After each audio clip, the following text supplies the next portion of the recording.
Hey, welcome back to Relax Radio. This is Real Talk with me, Nick, keeping you guys company. And hey, we were talking about all these things, with all these things that is easing out right now in the UK. And one of these things is the easing of the restrictions. Well, just because, now that it's easing out, students are going to be returning to university in England from the 17th of May. So, yeah, that's good news right there. People get to get out of the house and back to their books. So yeah.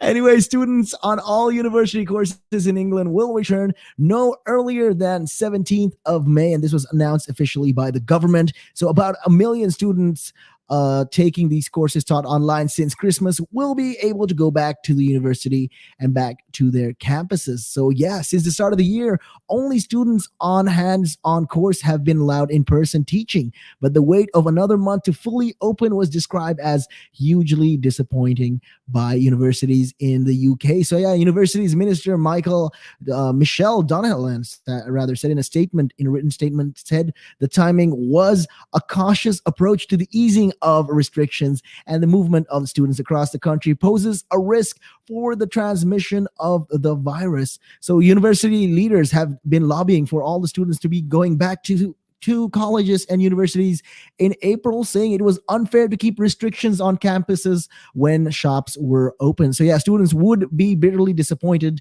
at the slow return to university, said Vanessa Wilson, the leader of the University Alliance, describing it as nonsensical. So, yeah, the mid May start is likely to raise further questions about refunds on tuition, fees, and a rent for a reduced term before the summer break. So, just because mid-May is coming around the corners, a lot of people are asking these questions of whether they're going to be getting refunds on their tuitions, their tuition fees, their rents, or they're going to get a reduced term before the summer break. So Graham Galbraith, the vice chancellor of the University of Portsmouth, said delaying for another month until after May 17 was just unfathomable. It's not something that we can imagine right now at this point in time. So he further states that this date is after many universities will have finished their teaching year, shows a government with a cavalier disregard for details, and this isn't just good enough. Students can now buy a book on British history in Waterstones and discuss it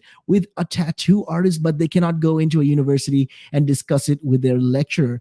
And this is, the kind of concerns that Professor Galbraith has been rising up and trying to address as a whole. So yeah, about half of the students have been on course only being taught online, but from next month on, all students will return to a mix of face-to-face and online classes. So Hilary Abebio, the National Union of Students vice president, said, "We are pleased that the government has finally remembered that students do exist."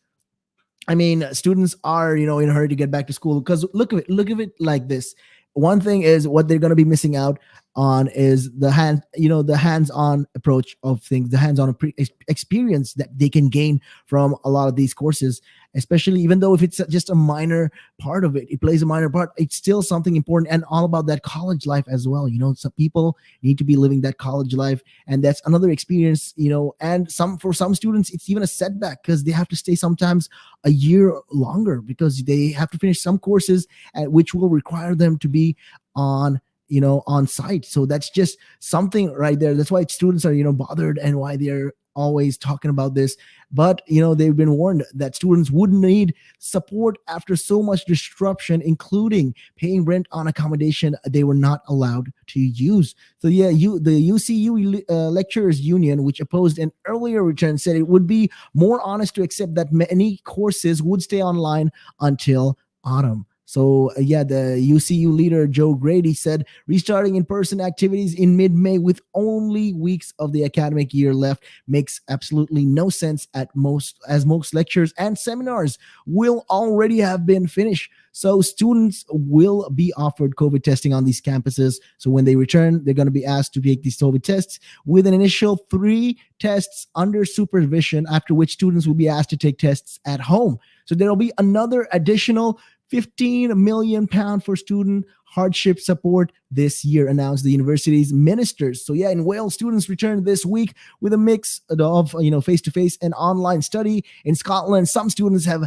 had in-person classes, but from 17th of May, universities will return to a more blended model of learning. Although some universities in Scotland end their term in late May. So in Northern Ireland, hands-on courses have been taught in person, but other courses are expected to remain online for the rest of the term. So yeah, students are concerned that they feel like they have been forgotten, especially they feel like they've been forgotten in during all this lockdown, all this hassle that has been happening, all the drama of the COVID-19 that was happening. So the 17th of May timing aligns with the returns of these students, especially with the next phase of ending the lockdown, when pubs will open indoors and cinemas and theaters are going to open. But unlike the mass return of England's school children in March, universities in England have had a patchwork return, prompting criticism that students were forgotten in the plans for leaving the lockdown. So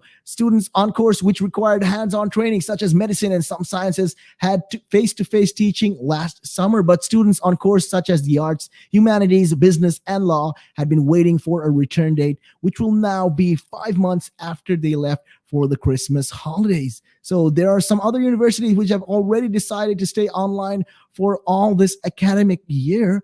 So there are just going to be some universities that have decided, you know what, we're just going to stick with this whole online thing right now, just to make sure, we keep it safe. We avoid the transmission of the virus, the possible transmission of the virus and spread of it. And this is one of the reasons why these universities are staying online, because they're not sure. And the other thing is, it's also going to be costly.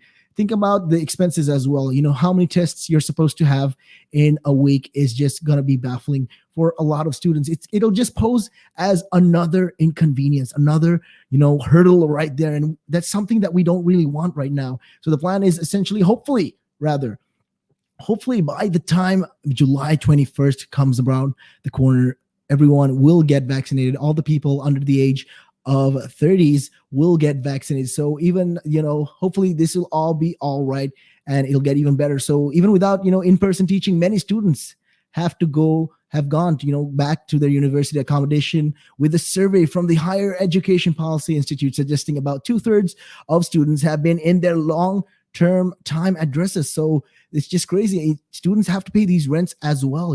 They have accommodation in campuses and all of that. And these are just some of the things that the government also will have to address and will have to point out, especially in their meetings that is coming up soon. And all of this is very important right now, with what is going on. But hey, with that being said, though, we are going to be stepping into some more conversation right after this and checking a look at your time right now. It is, let's see, it is 4:50. Good evening.